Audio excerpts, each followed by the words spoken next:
As a man, you should always be well fed. There are studies that have proved that women and females, whether it's in human species or animal species, when they look for a mate, one of the traits that is found to be most attractive to women is a man's ability to eat, having a good appetite, and alongside having a good appetite, being able to stay lean, stay healthy, stay strong, have high testosterone. And this is what I want to talk about in this video today, right? Is how most guys now, most men in the fitness industry are approaching dieting per se completely wrong. You see it all the time. These men, right? They want to cut, they want to lose fat, and PTs and fitness instructors all recommend you to do this. They get you tracking every calorie, obsessing over numbers, starving yourself, eating under 2,000 calories a day, avoiding fat, right? Having low appetite, low energy. You know, you end up wiry, thin, you have no libido, all of this hormonal damage from excessive dieting. Excuse me. And I've just wrapped up a cut myself. I'll say wrapped up, not completely. I'm doing a bit of a maintenance refeed for about a week or two. And this time round, when I've done the cut, I've absolutely nailed it. And I've learned my lesson from before. Because I've been that guy who was obsessing over numbers, right? I wouldn't eat a calorie over what my daily limit was, and I would weigh absolutely everything. I wouldn't cook with a little bit of extra butter, or I wouldn't put a little bit more extra maple syrup on my Greek yogurt bowls out of fear of the calories. And it's an entirely broken system. And I'm going to explain in this video why it's broken. So the first thing that everyone gets wrong is assuming your body is a calculator. Assuming your body is something which just measures food and calories as numbers and processes those numbers and says, right, you've gone over your limit today, or you haven't gone over your limit, therefore you don't lose fat, therefore you do lose fat, whatever it is. And that's not how it works at all. Your body is made up of so many different systems that, you know, science and even fitness coaches nowadays don't talk about. And the main thing is hormones, right? Hormonally, what is your body doing with the energy that it has? Now, yes, to lose fat, you do need to be in what's known as an energy deficit, or what is often referred to as a calorie deficit. But how it's achieved is a bit ambiguous. And I will tell you the best way to do it, right? So what I used to do is track every calorie. I would force 10K steps in the morning, right? Fasted as well. I'd go out, do 10K steps, big old walk, right? Uphill. It was basically like cardio. I'd get home and I would then spend the rest of the day chasing my hunger. After that point, I was hungry. My cortisol had been spiked from all this fasted kind of walking and output. And now for the rest of the day, I had to watch what I eat, right? I have to stick to my exact quantities, can't go over. And the whole day I was thinking about food. And within a few days, my sex drive was in the bin. Everything was falling apart. And I'm like, wow, this is what cutting is. And I've got to do this for weeks. And it sucked, right? It sucked. I hated every minute of it. Now, what I've done differently this time is I stay well fed during a cut. Now, that sounds weird. How can you be well fed during a cut? The whole point of a cut is that you're losing fat, you're eating less. And yes, I'm eating less, but I'm still well fed and I'm not obsessing over numbers. And I'll explain how. So I would, on this time round, during the cut, wake up, have about 8 eggs in the morning, you know, usually a couple of hours after waking up. I don't like eating straight away. Have 20 grams of cheese, some dark chocolate, and I wouldn't force any steps. But those 8 eggs and the cheese and the dark chocolate gives me all the saturated fats, all the cholesterol that I need to slow digestion, to feel satiated, to give loads of like cholesterol, micronutrients and everything else that my body needs. So I'm nourished and I'm no longer obsessing over food now. My innate movement, because I've got healthy hormones as a result of this, is quite high. I don't need to go and force 10K steps because throughout the day I'm bouncing around in my house, I'm walking around, I'm fidgeting, I'm pacing, I'm wanting to go out and move. I'm not dragging myself out in the morning to force myself to do a 10K step walk, right? And then coming home chasing my hunger for the rest of the day. So I'm being well fed on a cut. And as a result, I cut for about 8 weeks. And my sex drive has remained super high right up until a couple of days ago.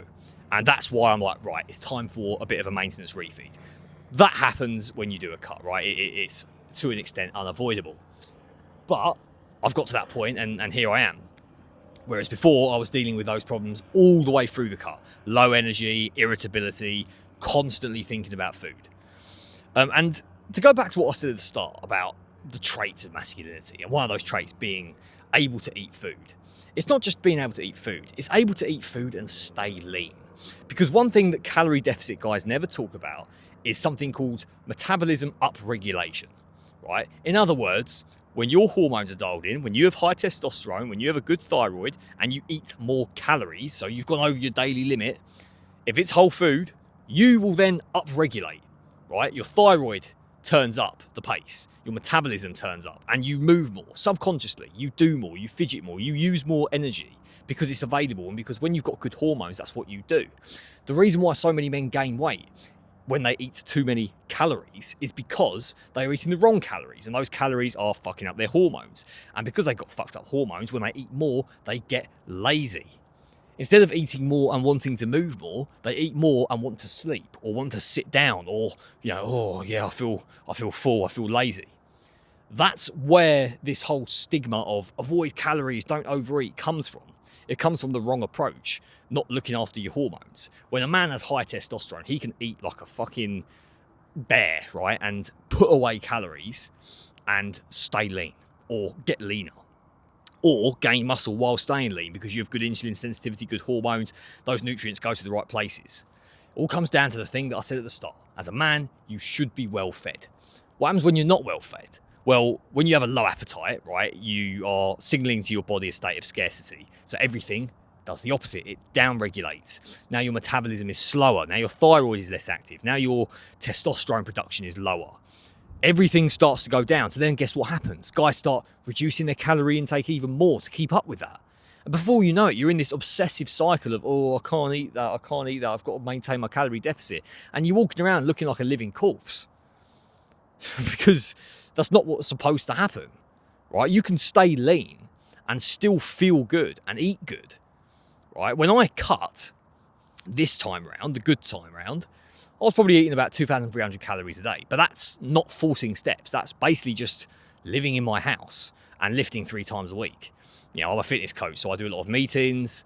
I am in my house making content. Maybe I go out and film content, which, okay, that would get my steps in, but then I tend to eat more on those days anyway. Nothing was forced. And even during this maintenance stage that I'm doing now, I'm glad that I'm maintaining because I start to feel better. But I'm not necessarily looking forward to shoveling more food down my throat. I'm looking forward to the feeling of feeling better because my hormones are returning to how they should be after an 8-week cut, right? And especially at a lower body fat as well, it's different. When you're cutting from like 30% body fat, you guys can cut for longer. But because I'm at a lower body fat, you do become more hormonally sensitive. So you need to nurture that through your diet, which again, the whole calorie tracking system doesn't do. And yeah, like it doesn't feel forced. The lifestyle does not feel forced when you do it this way. I would eat my meals throughout the day. I'd have my 8 eggs, my Greek yogurt bowl, my beef mince and the sweet potato in the evening. And I'd be satiated. I have a couple of coffees, a bit of orange juice. I don't completely cut out carbs either. This whole thing of, you need to remove carbs. I eat plenty of sugar. I have maple syrup on my Greek yogurt bowls. I have ice cream. I have my orange juice. And it makes me feel good. I was lifting good right up until yesterday, right? So pretty much the whole cut. I never lost progress in the gym. In fact, I actually gained some muscle mass and some definition while losing the fat. What does that tell you about hormones and the power of hormones? So, yeah, everyone's got it wrong. And, I remember like having friends and stuff in the past who would like obsessively track calories and they were always miserable. They're always, you could see it, that their minds were constantly occupied with the thought of, can I eat this? Can I not eat this? It's like the diet had a grip on them. And that's why it's called a diet. Whereas what I do is not a diet, it's a lifestyle. And what you guys should be doing is a lifestyle. It's impossible for me to fall out of my rhythm. People say to me, what happens when you have kids? What happens when, life gets busy? My life is busy.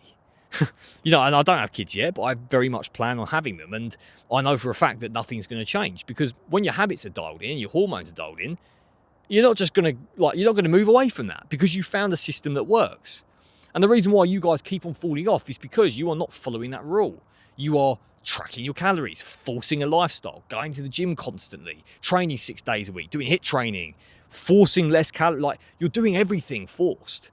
No one wants to do HIIT training. No one wants to eat salads and eat less than 2,000 calories a day and weigh their food. It is fucking shit, right? It's terrible. It's boring. No one likes it and enjoys it for any sustained amount of time. It creates food obsession. It creates a love-hate relationship with diet and fitness, and it creates constant rebounding back into whatever you did before. Hence why I talk to guys all the time and they're always saying, oh, you know, I was following the diet and then, oh yeah, I got a missus, or oh, I had a baby, or oh, I had to move house. I could move house, have a baby, get married, and still stay the same because of the hormones and the habits, right? Because when it works and you see that it works and you enjoy it, all three of those things together means you can't fail. Like, if I told you, like, what's the chance that you randomly stop, I don't know, watching TV? Something you enjoy, right? Anything you enjoy, but let's say watching TV. What are the chances that you just randomly stop watching TV? You don't sit there thinking, oh, shit, like, oh, yeah, life got busy, so, you know, I stopped doing the things that I enjoy, like watching TV. It doesn't happen. Why? Because you enjoy it. You see a purpose to it. It's part of your subconscious routine. You do it naturally. You get home, you switch the TV on. So it's not going anywhere, no matter what happens. Well, guess what? That could be the same with your diet. Your diet won't go anywhere and your lifestyle won't go anywhere if it becomes part of you and you naturally do it. And guess what? It doesn't require time. It doesn't require more time in the gym. When guys say, I don't have time, it's got nothing to do with that. If you're saying you don't have time, it's because your method is wrong. Your method that you think requires time is the old method of track your calories, of go to the gym 6 times a week, of do meal prep. You know, I made a video about this on my Instagram the other day. Why does everyone overcomplicate meal prep? Why are you putting bits of broccoli in boxes and cooking and stuff? Like, why? Eat a whole tub of yogurt with some maple syrup and some fruit. Takes 30 seconds to mix it all together and tastes like dessert, tastes like heaven, and it has all the micronutrients and all the fat you need, and it's delicious. Why are you overcomplicating it? Cook some eggs. Takes 5 minutes. Put them in a box, take them to work, or have them at home. Cook some beef mince, 5 minutes. Sweet potato, okay, 40 minutes, but it's in the oven, you forgot about it. Put it in some olive oil, paprika, it's delicious. Like, I don't understand why people overcomplicate it so much. I mean, look, I sound very judgmental. I don't mean I don't understand. I do, because I've been there. But the point is, it's all bullshit. And the sooner you realise it's all bullshit, you will think, oh my goodness, like, why have I not been following this lifestyle? And all my clients have said this to me. Like, whenever they've worked with me, they're like, wow, I see why you are so confident in what you do and why you work the way you do, because this lifestyle is like no other. No one else is doing this. If you follow my lifestyle, you are literally part of like 0.1% of the population. You do know that? Like, everyone out there is fucking it up. Everyone out there is having takeaways, is doing the wrong stuff. Yeah, and you don't need takeaways. Like, I used to eat takeaways. I used to have cheat meals. I used to plan cheat meals all week long when I used to fight, right? When I did MMA. And I was worse back then. I would rebound because I needed the cheat meals for a reason. If you need to cheat, it means your diet's not enjoyable. If you need to go on holiday, it means, I hate to say it, it means your life by default is not what you want it to be. So you need to go on holiday to get away from it.